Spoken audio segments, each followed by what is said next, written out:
Greetings, prospective fantasy NBA players. I'm going to try my best to do sort of a comprehensive overall NBA fantasy update for this week. I've been blowing my nose all morning, so I may have to pause occasionally. But again, Sleeper doesn't give me the screens that I really wish it would on a PC. So some of it I'll just have to kind of show you the roster and then give you an update on how that team did. I can tell you overall, I went 7-4 this week. Now I am not in 11 leagues, although it's interesting. I actually did almost join another one because I had a chance at getting the Thunder's roster, and then that league ended up not taking form, so it kind of got deleted. But so probably for the best. I'm already, I'm sure, too much invested in these teams. It's eight NBA leagues. Some more important than others, I'll just be honest. Some of them are just going to be for fun. And I'll kind of go through those as we go through. But I went 7-4. The reason because a few of these leagues do play against the league average every week. So you have two matchups, one against your opponent and one against the league average every week. And out of 7-4, believe it or not, I had one team that went 0-2. So other than that, it actually ended up being, I think, a pretty successful week. So I'll try to make it kind of brief and just go through. I'm going to start with this was the team I got the Detroit Pistons roster. And I'm going to go look at week one if it'll let me. Yeah, it may not let me. So I think in a lot of ways the PC version of Sleeper is not going to let me be as flexible as I would like to be. But the Detroit Pistons finished second. This was my best team all week. They finished second out of 32. So we're in good shape. Now we are projected to lose this week. In fact, we're projected to lose to a guy who has sent me somewhere in the neighborhood of 10 to 12 trade offers that I have turned every single one of them down. We were working on a deal for Cooper Flagg for this team. If I could have got Cooper Flagg, I was trying to trade Ivy away, who's sitting on my IR. And I'll be honest, even when he comes back, I'm not sure what he's going to look like. So if I could have got Cooper Flagg, I would have done it. We had a 6-team deal working, and it just didn't pan out because you can't get 6 people to agree on anything. For what it's worth, I think 5 of us did. I think it was one person torpedoed the whole thing, and, trolls being what they are. But this team finished second place, so I got to be honest, even if I end up losing to this guy who he's made a ton of trades, and his team is very top heavy. He's got like 3 empty spots on his bench. He has nobody on his taxi squad. He's got nobody on IR. So chances are he's going to beat me because he has stacked his roster at the top. The problem I think he's going to have is, man, if anybody knows anything about the NBA, it is a long season. And you've got people in the finals, tearing their Achilles and stuff and out for a year. So I just think in the long haul, my philosophy on this has been I'm going to keep my Pistons. And as of now, I'm still going to keep Ivy. He's kind of my maybe ace in the hole. And just keep on rolling. Detroit Pistons week 1 victorious. Let's look at just the next one that comes up here. I don't know what order they're in. So this is a random 32. This would be one that's definitely just for fun. I named it Sleeperholics Anonymous because as I joined, I was like, I have no business joining. But one of the reasons I jumped into this league was just to kind of get a random roster. This one definitely has several random folks on it, and I didn't get to pick any of these guys. So, let's just see how we do, I guess. But the Sleeperholics Anonymous team, they went 1-1, so they, I think, beat the league average by 0.75 points. So we are right in the middle of the pack. The guy who finished right below me lost to the league average by like 0.75. So we're doing okay, I think, in this one. So we're 1-1, and I think we are probably we're projected to lose this week. So let's see. Most of my teams, even though I went 7-4, are projected to lose this week. So we'll see how that goes. But the next one was also a kind of just for fun league. And this one, I think I literally went in and said something like, just put me on something random because I like the challenge. And so I call this one Sporty McSportball Team, which I think is very clever. I have had offers for Zach Levine, which I have turned down. And I think that's it. I'm kind of flying under the radar here. But Sporty McSportball Team, we finished 14th place out of 32. So we're a little better than average. And we did win. So we're 1-0. But again, we're projected to lose this week. So I haven't really done a whole lot on this. I will say Larry Nance here was a free agent pickup, and he started at center for me, and he did okay. Very impressed with this rookie, Seraph, and I actually think Wesley was also in my lineup this week because of some injuries and some other things. This one does have Nimhard, Matkovich, Richardson, and Broom all on the taxi squad, and it has Nimhard on IR, and then it has these three on the taxi squad, and Nimhard was supposed to be a starter, and he didn't get to play this week, so that was another reason I had to scramble. And again, it seems to have gone pretty well, so I like that a lot. So those two, these 32 man over here, these are really just for fun. I can tell you if those lose the rest of the way, I will not be too upset. This last league, by the way, with the Pistons, that's the one I'm in with a friend. He said I could talk about his Heat team at some point. So if I ever decide to do an update on that, I'll do that. But we kind of both have the same philosophy. We're not doing a whole lot of trades. We're keeping our core rosters of the ones that were assigned to us. And then if something, Cooper Flaggish comes along that we, are kind of into, then we'll consider it. But for the most part, no. We're trying to sort of keep it all coherent, if you will. NBA Dynasty 2.0. This team is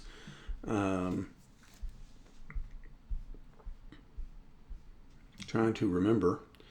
This was the Celtics. So this was the team that, again, same philosophy. I'm trying to keep all the Celtics together. I've had at least a half a dozen offers for White, a half a dozen offers for Brown. I even had an offer for Butcher that I turned down. Probably a half a dozen offers for Simons, which is, I maybe should have taken those because he has not impressed that much. Traded away Gonzalez in another league, and one of the reasons I picked the Celtics is so I could have him here, and that way I've diversified my Gonzalez holdings a little. Lots of Celtics on this team. I think the center position for the Celtics this year is going to be a little weird. I think it's going to kind of jump around among several people. I am deliberately keeping an empty bench spot here. I don't think I put in for any transactions because Tui, he keeps going in and out, and so I just keep moving him back and forth. But taxi squad, Sanders and Markovich, and I think I did lose out on a taxi spot. I don't think I can put anybody in it. So I think I just kind of I think I traded that player away or something, and then that's the way that worked. So lots of draft picks here. I like that. I'm hoping to hang on to those. But this team, the Celtics, we went 0-1, and we finished in 22nd place. I got to say, bottom line with Tatum out, I think this is going to be a bridge year. If we can, not necessarily tank, because I'm not about tanking, but if we can get a good draft pick with this team and get Tatum back, I feel like next year's the year for the Celtics to make a resurgence. So I believe in the organization. I really believe in their GM and their coach. So I think we're probably just riding this Celtic train the rest of the way, and they struggled. That's saying the least, for sure. That one I do care about some. So on a average, it's at least in the middle, if not, upper half for sure. And I do want to see how that goes. The 16-man redraft, I actually did this sort of on the fly. But this was the one where I I did a little Google search for some mock draft results. And I kind of used that as my baseline instead of Sleeper as my baseline to pick my players. And I got to be honest, I think it worked out pretty well. So this is the Tulsa-Homa Boldorados, and it's not letting me pull that team up. We are 1-0. We finished 4th place. And the one thing I have to say is my 13th round pick, Keyshawn George. He got me 69 fantasy points this week. And man, that's awesome. I hope that continues. If that was a fluke, then I'm going to be a little bit sad about that. But I seem to have drafted fairly deeply in this league, and fairly well, that's for sure. So the 16-man redraft, this is the only redraft league I have out of all this. So this whole roster will go back next year, and then we'll have to start over if we're going to do it. But I did like how I drafted this team. I was really wanting to show y'all. I think I got the 2nd pick, and of course I went shy. 2nd pick, and I didn't even lock in his best day. I think I locked him in at 50-some points, and he had a 90-point night. So, and I still did really well. So this team looks like it's set for success. Here we're going to spend a little time on the Midnight Society, Oklahoma Outlaws. So this team really sucked this week, and this is the one I was hoping was on the upswing. I'm going to go actually to my spreadsheet on this real quick because I've actually already made some changes on this team. I put in 3 waiver claims and I cut some people, and I haven't even updated my spreadsheet yet. So, and I'm not sure why this is being so complicated. That's why. Okay. This is the Oklahoma Outlaws. So I have to get to the right team. There they are. And I can just tell you now, I have already cut Olenek. I did that this morning because he was coming off IR and I just didn't have a spot for him. I also cut, again, I don't think I can really show you guys this on the PC.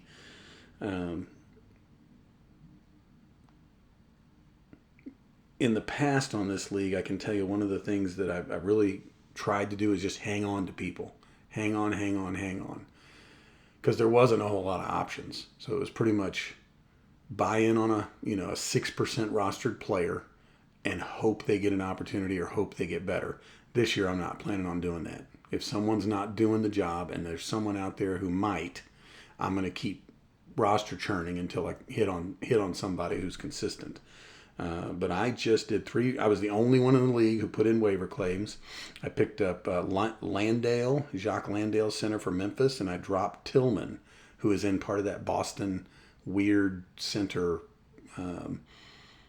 rotation thing. And I'm going to, obviously I've got the Celtics, so I've got enough of that in one league. I'm going to see if I can jump out of that madhouse in another. I did pick up Rollins for Milwaukee, and I dropped Prince for Milwaukee. That was a specific Milwaukee for Milwaukee switch. So if you'll notice here on my spreadsheet, I had Prince as a possible trade candidate. He is actually now just a cut.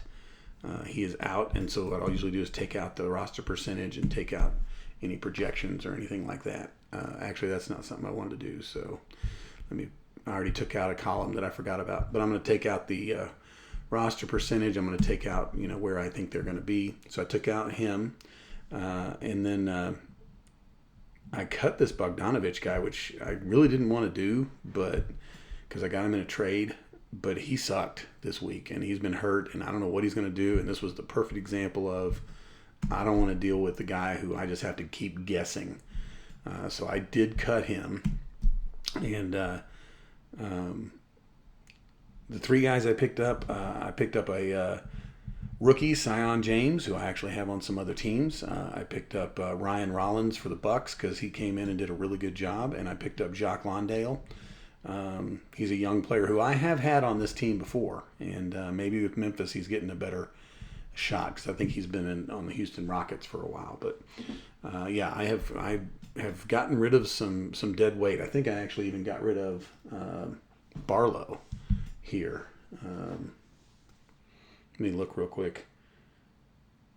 No, this might be one team where I kept him.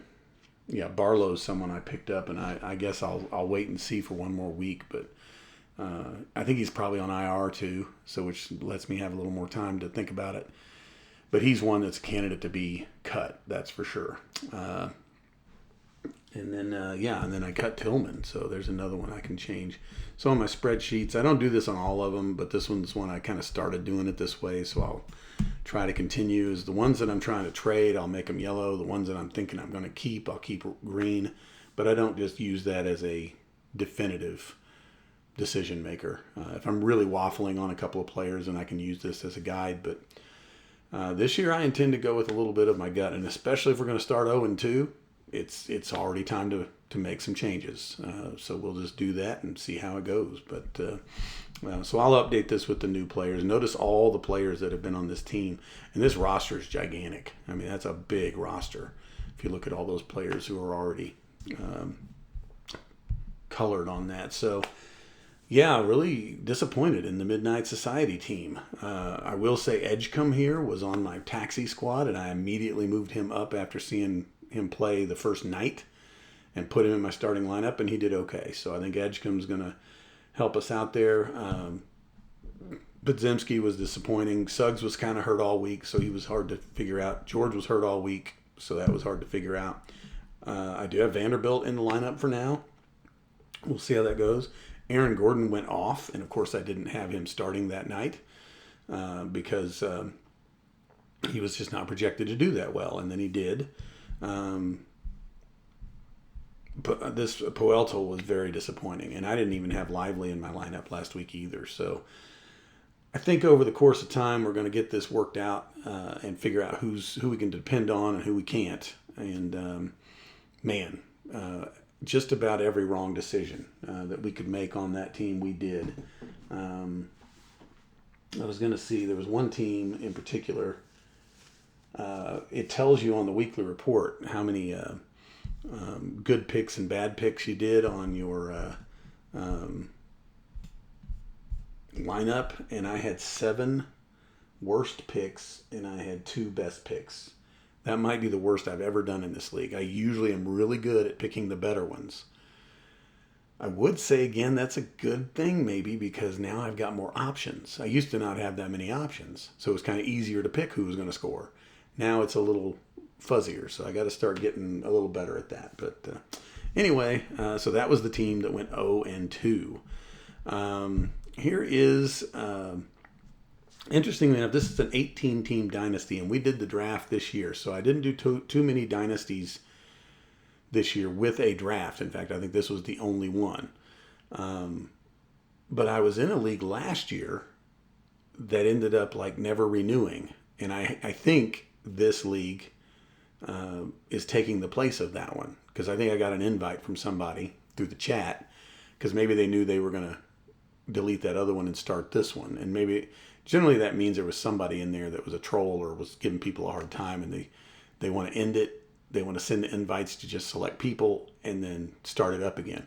I also know last year it was a 24-team league, and this year it's 18. So I think we started over. So I did pretty well in this draft, and I did some trading. I don't remember if I said this on a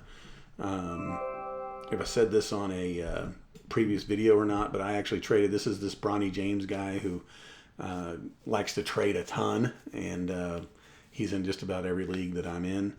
But I started with Karl Anthony Towns. I always figure bigs are hard to find, especially ones who can score a lot of fantasy points. So I started with Towns. Came back. He wanted to trade up, so he took Sabonis, who has been hurt. I don't know how he did this week. I haven't looked. Interestingly enough, I traded back, and then I get Harrow, who is also hurt. But I also figured again, I've got time. I can wait. And I think I maybe even knew Harrow was hurt when that happened. But I don't think I knew he was going to be out as long as he's going to be out. So that didn't work out so well. I came back and Bronny traded with this guy.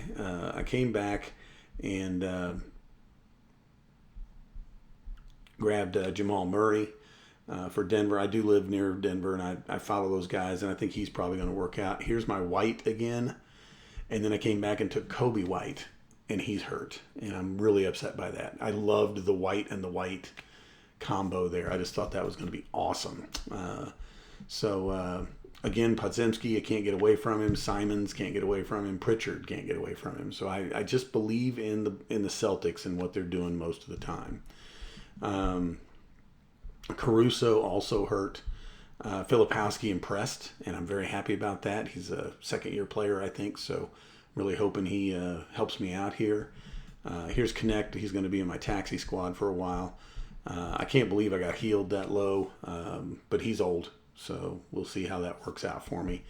And so anyway, this was a redraft dynasty league, and this team, which is again the Little Rock Boulders, they went 1-0. They won this week. In fact, they finished second place out of 18 teams. So actually, this one's probably my best team. And we are projected again to win next week. I can tell you the dynasty team that I was in last year with these guys, I finished, out of 24 teams, I finished 9th. That was the last team that didn't make the playoffs. And that was mainly due to an injury that I can't remember to whom. Oh, it was